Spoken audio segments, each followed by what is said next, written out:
Presiden Chechnya Ramzan Kadyrov memparodikan video kekalahan tentara Azov Ukraina di Mariupol. Video lucu ini diunggah Kadyrov di media resminya. Seakan-akan Kadyrov jadi sopir Azov.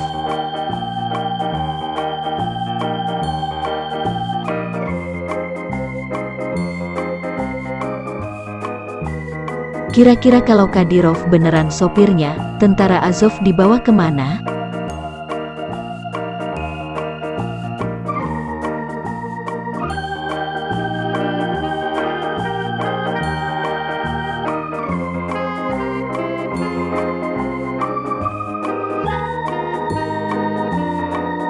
Terima kasih sudah nonton.